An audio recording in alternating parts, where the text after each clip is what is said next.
We have to really take a good look at our health, especially if we want to live long term. You know, I just had a grandbaby, so that's one of my other things that I want to enjoy her. I want to go outside and play. I want to go for walks with her. Yeah. I just want to do all these things. So I need to be strong and healthy in order to do these things. You don't have to be in the gym for hours and hours.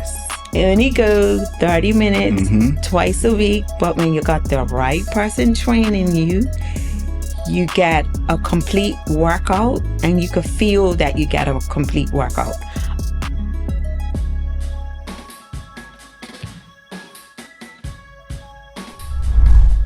Good day, beautiful people, and welcome to another episode of For Health and Happiness. I'm your host, IFBB Pro Hafid James, and today we have a special guest in the studio, my actual 2025 Most Improved Squat winner, Kim Keto.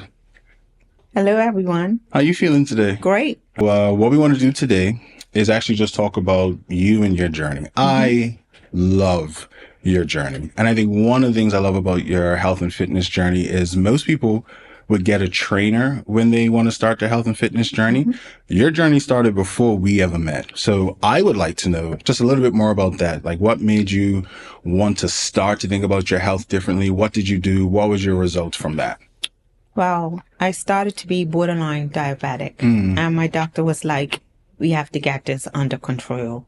So once she told me that, she's like, you got to make major changes. So once she told me that, it just clicked in. I'm that type of person. When I'm got to do what I'm got to do, I just do it. So I have a treadmill at home. I decided I'm going to do 30 minutes every day and be disciplined about it and just changing my eating habits. So that's where it started.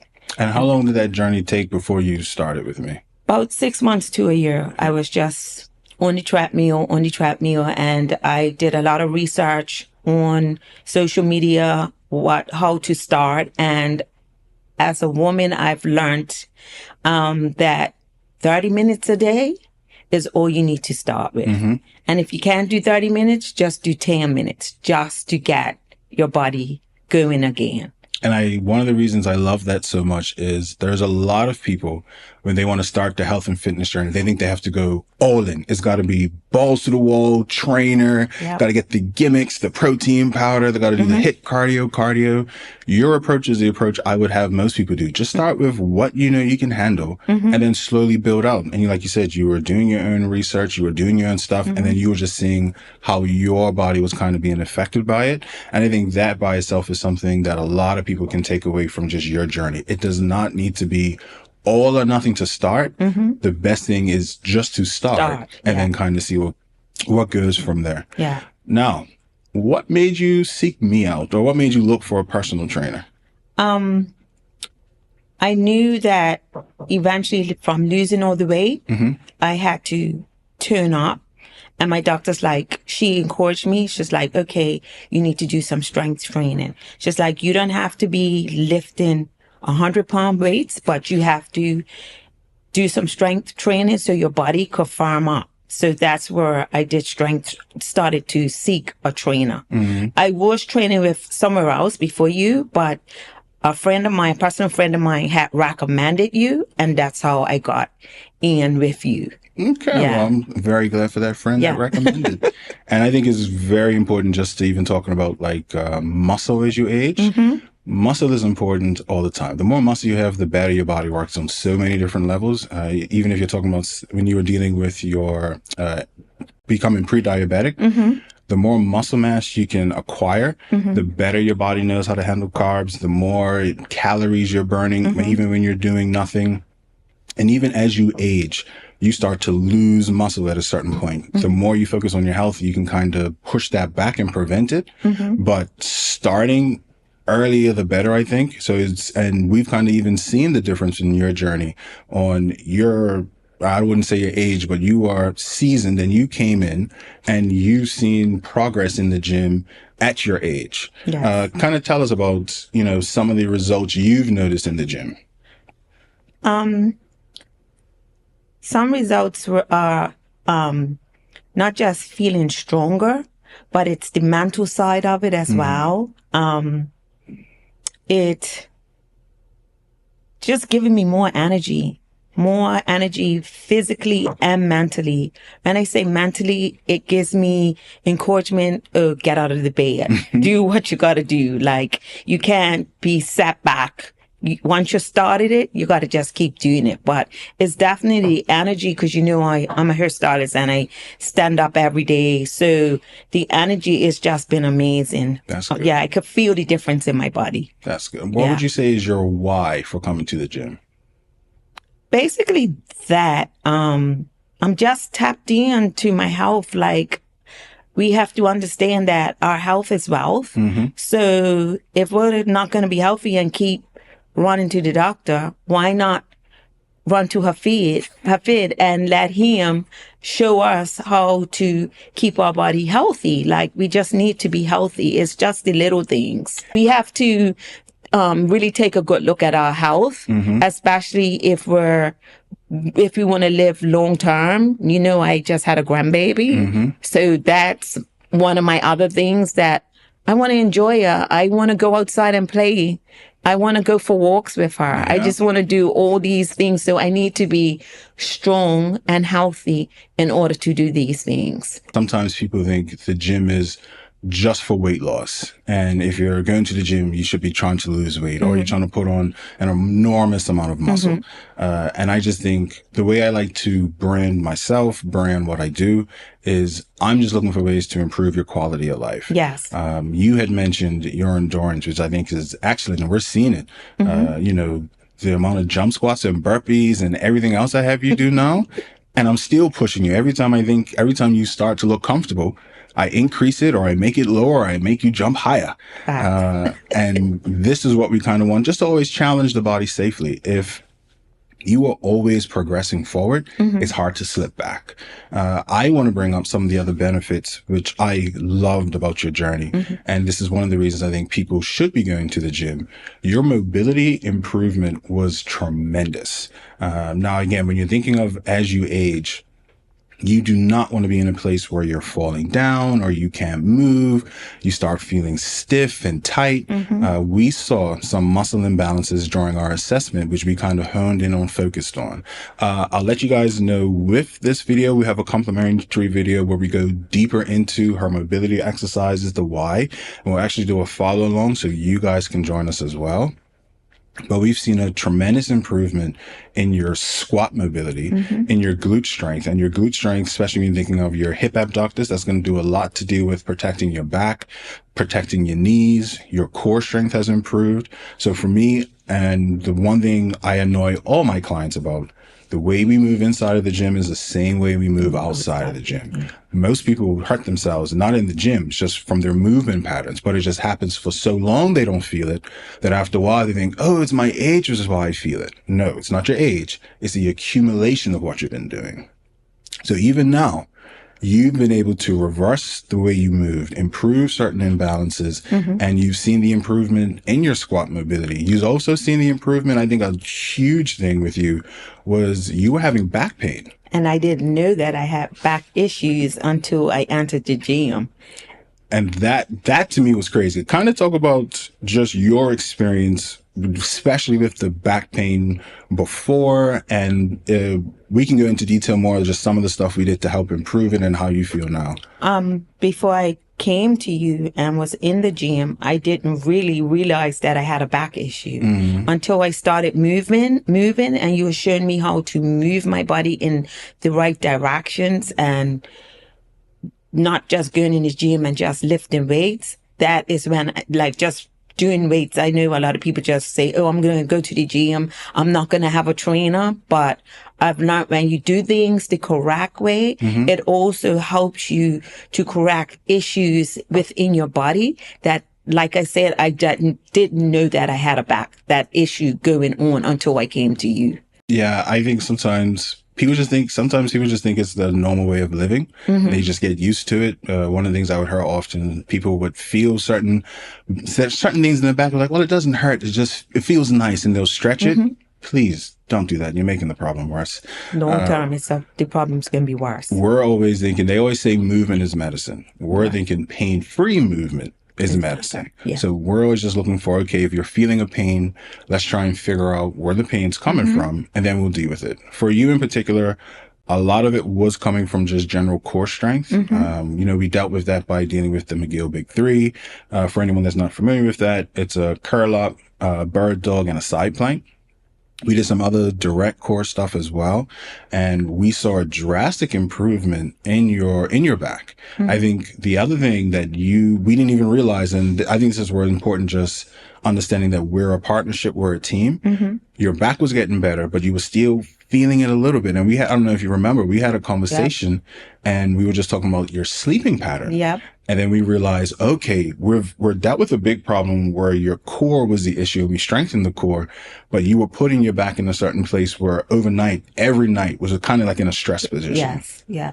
And we made that simple fix, just putting a pillow underneath, and you notice an improvement in your back as well. For sure. So how does your back feeling? It's feeling great. Yeah? Yeah. Once we solve the problem, you might get a little pain here and there, but I just take the pain as a reminder. What are you doing wrong? Are you sleeping with your pillow? How are you laying? Are you doing stretching? All of that. Hafid's voice is in my head. What are you doing, Holmes? So you just coming to you just keeps me reminded of the things that I should be doing and what I shouldn't be doing. Yeah, I think just to ask yourself that why. If you're feeling something, why? Like how I always hear you say, what do you need to do to change it? Yeah, so I think that is so beautiful. Yeah. But even with the mobility improvements, even with the less pain, you've also gotten very strong in the gym too. Like when we first started doing just a shoulder press, for instance, you probably started and struggled with like an 8-pound dumbbell. And now you got the 15s, and I'm almost ready to put you up to them 20s. Didn't I tell you, don't tell me? Almost. But I think this is important stuff because there's a lot of people, their mindset is once they reach a certain age, they can't improve. They just can't get any better. They kind of accept where they are. It's never too late. What's one of the things that helps you know that you can do better, that keeps pushing you to kind of keep going forward? I realize that no matter what you do, you have to be disciplined at it. So in my mind, I'm excited about it, excited about coming to the gym and discovering my body, like to see how far my body could go. So that's the exciting part of it.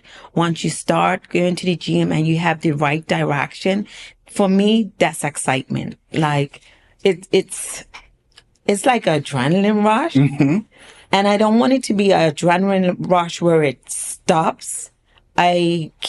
I'm training my mind to be disciplined, not only in the gym, but with all aspects of my life.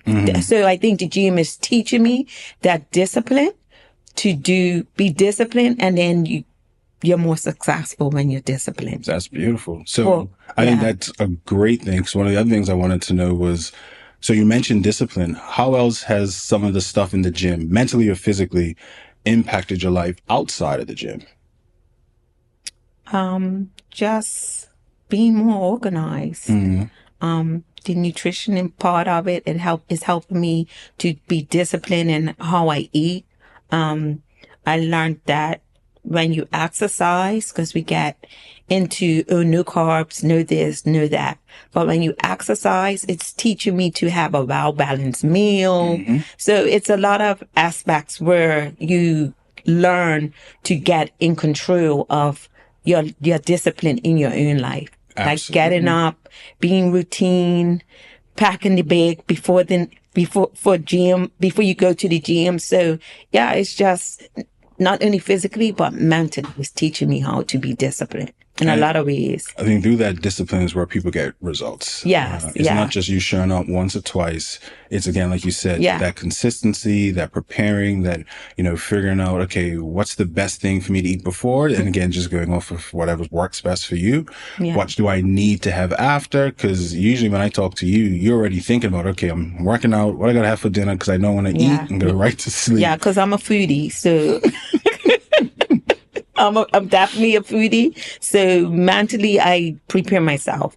I'm the cook in the family, so I'm trying to get my family to be on the same page. But mainly I cook the same way, but with less additives. So then it's like drinking water, not having juices.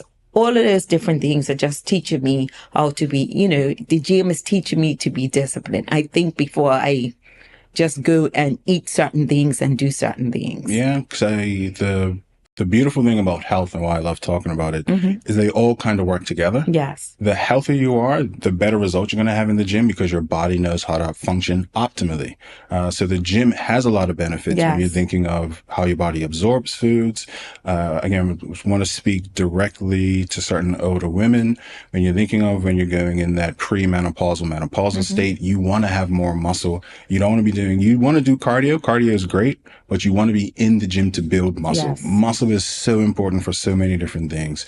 Even when you're thinking of, there've been enough research now, even talking about how working out is great for your brain health. So even when you're thinking of trying to prevent dementia and Alzheimer's, and which numbers better. are growing up. Don't talk about the sleep. The sleep, I think your body knows sleep. Muscle grows during sleep. So you work out hard and it's like, all right, let's start growing. And you usually want to knock out like right after. I'm laughing because the gym makes me want to sleep. I'm sleeping before I finish. And I think that's always a good sign. Like sleep, I think whenever you go into that conversation of sleep and stress, people kind of ignore it. And I think that's such a big deterrent with just general health now. People are always stressed, and then they're putting on top of that, they're not getting enough sleep. So even going to the gym, that's one, like you noticed, it'll make you sleep better. And that's another way for you to let out some energy. Like if you are having a tough day, you're stressed, go into the gym and you can take out some of that stress in the gym as well. Exactly. And it goes back to, I have to say, I only go to the gym for 30 minutes. Twice a week. So that's going back to say that you don't have to be in the gym for hours and hours. Say it again. When I tell people I only go 30 minutes twice a week, but when you got the right person training you, you get a complete workout and you can feel that you get a complete workout. I don't know what it is, but even from day one, when I started with you, people always associate the gym with pain. But in my workouts, I never had that excruciating pain with you. So it's going to the professionals and letting them train you and do what you have to do. And that is beautiful for anyone at any age. Because usually a lot of people, their mindset is, if I'm not crazy sore for a week after, it wasn't a good workout. And then their also mindset is, like I've talked to people and they think they have to be in the gym an hour and a half. Now, if that's what someone wants to do, by all means, do your stuff. But I always believe in effective training. If I can stimulate muscle growth, get your heart rate going in 30 minutes because we're training effectively, then 30 minutes is all you need. We're not here to try and damage the muscle. We want to stimulate, not annihilate. And the longer you're training, you're putting your body under more stress, where that stress, beneficial stress, can now become a negative stress, especially if you're not training right. Because that's, again, shoulder injuries, knee injuries, back injuries. There's a lot of damage that can happen in the gym if you're not training right. And then if you're just training longer, if you're in the gym, my personal opinion, if you're in the gym training for like 2 hours, you are overtraining, or you must be on your phone half the time. Exactly. We're just, again, our style, which is what works for us. Come in, train effectively, go home, sleep, eat, recover, get better. Yeah, I say that because a lot of people's like, oh, I'm not got time. But it's funny talking about discipline, and I discipline myself. I'm a hairstylist, and I just said, these are the days I'm going. 30 minutes, and I'm not doing, this is my time for myself. So you will find the time. And once you start getting into that routine, you'll find that you feel great. yeah, this could work. This 30 minutes could work. So I just encourage, especially females, to try it. It really works. And it just helps you to be more organized through your week and through your day, for your day when you have to go to work. Just say, this is what I'm doing on my lunch break. This is what I'm going to do first thing in the morning. This is what I'm going to do at last minute at night. But you just have to slot it in and just say it. This is what I'm going to do for 30 minutes. Prioritize you. Yes. I think that is another important message, because sometimes people would always put their health on the back burner until it's upfront and present. Exactly. We want to try and prevent all of that stuff from happening. That's something that I had to learn. Prioritize Kim. Yeah. This is why we want you on here, so you could talk to the masses. You could talk to the people, Kim. So what is some other advice you would give some older females that think, you know what, they don't have the time, or they're fine where they are and they just can't get any better? We always could get better. We always could do better. Take one day at a time, like how I did. I just decided that I'm just going to get up and get on the treadmill, figure out what exercise works for you better. Because what I do is might not be what you want to do. Some people like going outside to walk. For me, it wasn't working. So we had a treadmill in the house, and I just find that getting on the treadmill work better for me. But just figure out what you could do at a slower pace and just start. Just think about it. Don't wake up and say, I'm going to run 10 miles today. If running's for you, just run your block for 10 minutes for the first month. So just figure out what you want to do and go from there, and take one day at a time. Beautiful. Until you build yourself up. Absolutely beautiful. Yeah. For you in particular, was there like a moment where you're like, man, this working out stuff is really bettering my life? Yeah, I felt it. I felt it in my body. And like I said, mentally, it was working for me, because I'm a person that I could stress fast. I stress out fast. Any little thing that it could trigger me. And that's where I said, yep, this is working for me in this way, not just in losing weight. So I just looked at the whole picture and said how it's affecting my overall health. When you're looking at how you're defining health now, how would you compare it from how you defined health, let's say 20, 30 years ago? I'm defining it, first of all, mentally first. As a older female, mentally, for me, if my mental health is good, then I could deal with my physical health. So it's, like I said, it's the whole mental and physical for me. It's when you're in your younger years, you just say, oh, I could just go for a run. I could just do this, and then it would just drop off. But now my hormones are different. So it just doesn't work like that. It doesn't. As you get older, you got to put all these other things in perspective.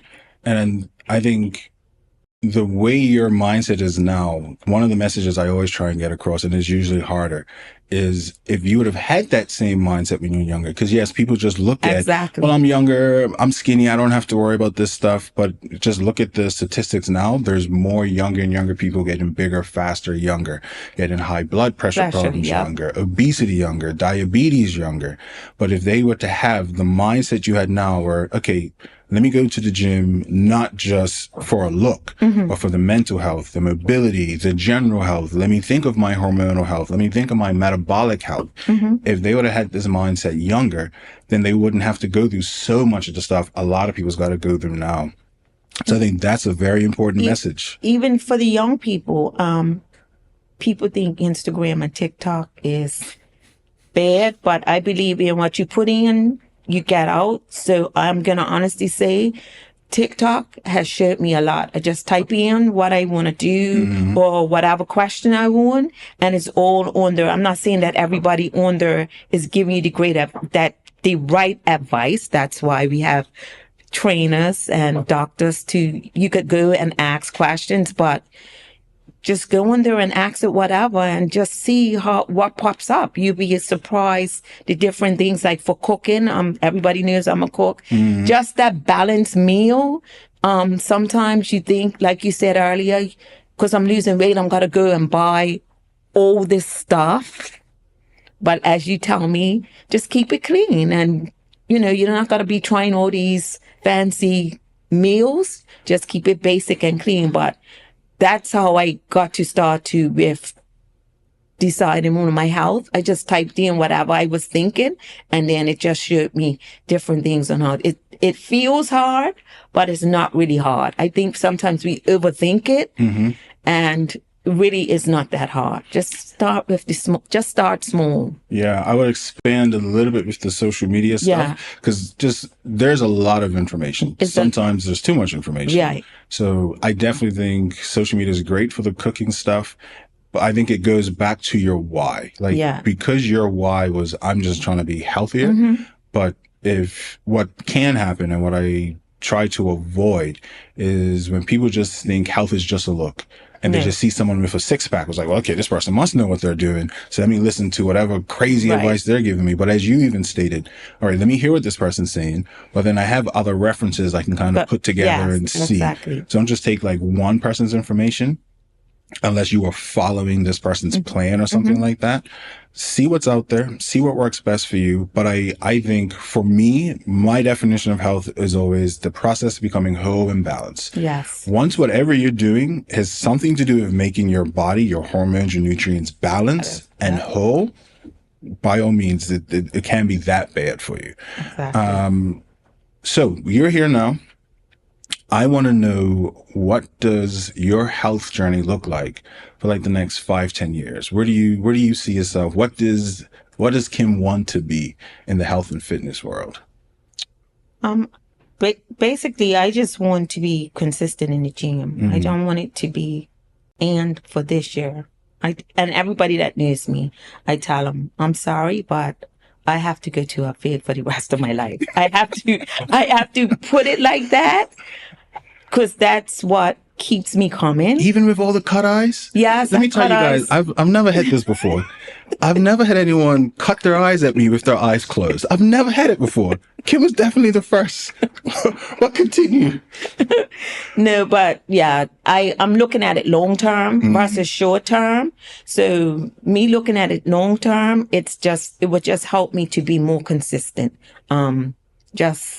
I just put it in my budget, and that's it. That's all I'm thinking.